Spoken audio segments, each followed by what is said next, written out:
भाजपा प्रदेश अध्यक्ष सतीश पूनिया आज केकड़ी दौरे पर रहे। इस दौरान उन्होंने पटेल मैदान पर विशाल जनसभा को संबोधित करते हुए कहा कि कांग्रेस की उल्टी गिनती शुरू हो गई है और आगामी विधानसभा चुनाव में भाजपा 170 से 180 सीटों से जीत हासिल कर प्रचंड बहुमत के साथ राजस्थान में सत्ता में आएगी। पूनिया के केकड़ी आगमन पर उनका भव्य जुलूस निकाला गया और उत्साहित कार्यकर्ताओं ने पूनिया को कंधों पर बिठाकर सभा स्थल तक पहुंचाया।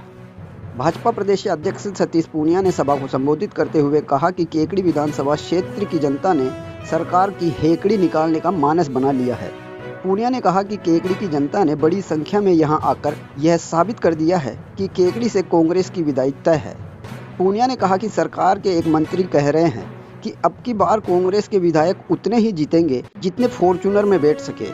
पूनिया ने सभा को संबोधित करते हुए कहा कि जनता ने कांग्रेस को राजस्थान से विदा करने का मानस बना लिया है। उन्होंने राहुल गांधी की भारत जोड़ो यात्रा पर तंज कसते हुए कहा कि जयपुर में राहुल गांधी की सभा में भीड़ एकत्रित करने के लिए मुंबई से फिल्म अभिनेत्री को बुलाना पड़ रहा है। पूनिया ने कहा कि राहुल की यात्रा में नरेगा आंगनबाड़ी कार्यकर्ता एवं सादे वस्त्रों में पुलिस के जवान तैनात किए गए हैं। उन्होंने कहा कि कांग्रेस सरकार किसान विरोधी है। मैंने राजस्थान विधानसभा में सवाल उठाया कि राजस्थान में कितने किसानों की जमीन नीलाम हुई है, तो जवाब मिला कि राजस्थान में 18,000 किसानों की जमीन नीलाम हो गई है और कर्जे से परेशान होकर 200 से अधिक किसानों ने आत्महत्या कर ली। भाजपा प्रदेश अध्यक्ष ने कहा कि राजस्थान में सत्ता विरोधी लहर चल रही है और अब की बार भाजपा प्रचंड बहुमत से सत्ता में आएगी। सबसे ज्यादा भ्रष्टाचार का मामला कांग्रेस पार्टी के जिम्मे, वोट बैंक की राजनीति, तुष्टीकरण की राजनीति। भारत में, अपने देश में ये कैसा दृश्य, कैसा संरक्षण है कि उदयपुर के कन्हैयालाल दर्जी की गर्दन काटकर हत्या कर दी जाए, रामनवमी के जुलूस पर प्रतिबंध लग जाए, हिंदू नववर्ष पर प्रतिबंध लग जाए, 17 जिलों में 144 लग जाए और प्रतिशोध के लिए खूब सारे नेताओं पर, कार्यकर्ताओं पर मुकदमे लग जाएं और दूसरी तरफ कोटा में जो पीएफआई को हिजाब के मुद्दे पर उनको जुलूस निकालने की परमिशन दी जाए, ये कांग्रेस पार्टी की सरकार तुष्टीकरण की सरकार है। बहुसंख्यक लोगों पर मुकदमे और उन पर अत्याचार की सरकार है। राजस्थान की कानून व्यवस्था का आलम यह है कि 17 बलात्कार रोज होते हैं मित्रों, 7 हत्याएं रोज होती है।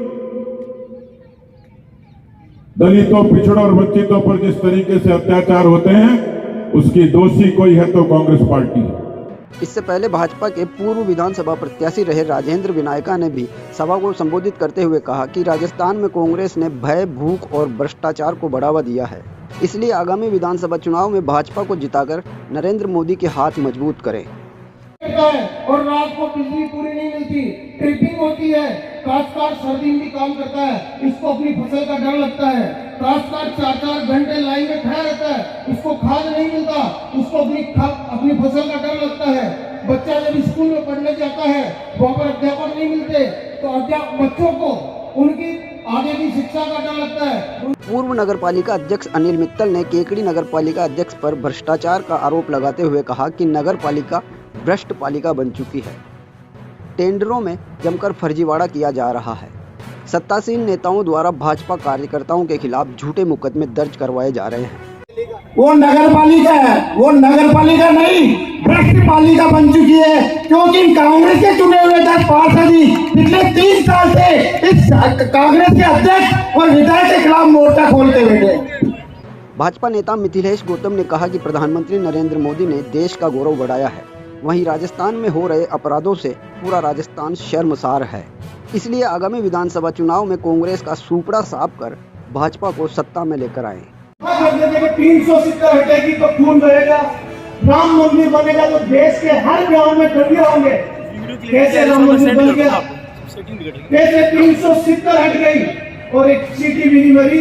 और पूर्व संसदीय सचिव शत्रुघ्न गौतम ने कहा कि कांग्रेस सरकार ने सत्ता में आने से पहले किसानों से वादा किया था कि उनका कर्जा माफ कर देंगे, लेकिन उनका कर्जा माफ नहीं किया गया। इसी तरह से बेरोजगारों को बेरोजगारी भत्ता देने का वादा किया गया था, लेकिन बेरोजगारों को बेरोजगारी का भत्ता नहीं मिल रहा है। उन्होंने कहा कि केकड़ी में विकास के नाम पर भ्रष्टाचार हुआ है।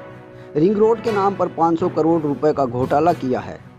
उन्होंने कहा कि जयपुर से भीलवाड़ा तक सड़क को 4 लेन करने की मांग मालपुरा विधायक, टोंक सांसद, जयपुर सांसद, भीलवाड़ा सांसद और अजमेर सांसद ने केंद्रीय मंत्री से की और केंद्रीय मंत्री ने शीघ्र डीपीआर बनाने के निर्देश दिए। लेकिन गुजरात में हार के बाद कांग्रेस के जनप्रतिनिधियों को विकास याद आ रहा है और राष्ट्रीय राजमार्ग के लिए पत्र लिखा जा रहा है। गौतम ने कहा कि कांग्रेस के नेताओं को शासन करने के लिए 4 वर्ष का वक्त मिला, लेकिन 4 वर्ष उन्होंने जनता की सुध नहीं ली। साल बजट में नाम आता है कि सड़क बनेगी, अराई से फतेहगढ़ की सड़क बनेगी। मैं मंत्री महोदय भाई साहब विराज रहे हैं, आदरणीय सांसद महोदय विराज रहे हैं, कन्हैयालाल जी विराज रहे हैं। कन्हैयालाल जी ने और सांसद महोदय ने और जयपुर से लेके जयपुर के सांसद रामचरण जी बोरा, दौसा के सांसद जसकोर जी मीणा, हमारे भागीरथ जी, हमारे जौनपुरिया जी और भीलवाड़ा के सांसद ने मिलके और जयपुर से भीलवाड़ा की रोड के लिए 4 लेन के लिए प्रयास किए हैं और ये रोड जल्दी इसकी डीपीआर बनके और 4 लेन होगा। जब ये कांग्रेस के लोग गुजरात गए और गुजरात में इनकी 16 सीटें आई तो इनको विकास याद आने लगा और कहने लगे कि इस राजमार्ग को राष्ट्रीय राजमार्ग घोषित करें। अरे 4 साल तुमको मिले थे, तुम सरकार में मंत्री थे, आप भी चाहते तो ये सोचते कि जयपुर से ये नसीराबाद के एकड़ी देवली को 4 लेन राज्य सरकार से भी करा सकते थे। मित्रों, विकास के लिए जल्दी करेंगे, झूठ बोलेंगे। विकास यदि हुआ है तो भारतीय जनता पार्टी के शासन में। सभा के दौरान कांग्रेस के पूर्व जिला परिषद सदस्य प्रधान धाकड़ ने कांग्रेस छोड़कर भाजपा की सदस्यता ग्रहण की। इस दौरान धाकड़ एवं रावणा राजपूत समाज की ओर से प्रदेशाध्यक्ष को 51 किलो की फूलों की माला पहनाकर स्वागत किया गया। केकड़ी में आयोजित भाजपा की इस सभा में बड़ी संख्या में भीड़ होने के चलते भाजपा नेताओं के चेहरे पर खुशी देखी गई। इस दौरान भाजपा प्रदेश अध्यक्ष सतीश पूनिया की मौजूदगी में भाजपा के वरिष्ठ नेता राजेंद्र विनायका और पूर्व संसदीय सचिव शत्रुघ्न गौतम को ही संबोधन का मौका मिला।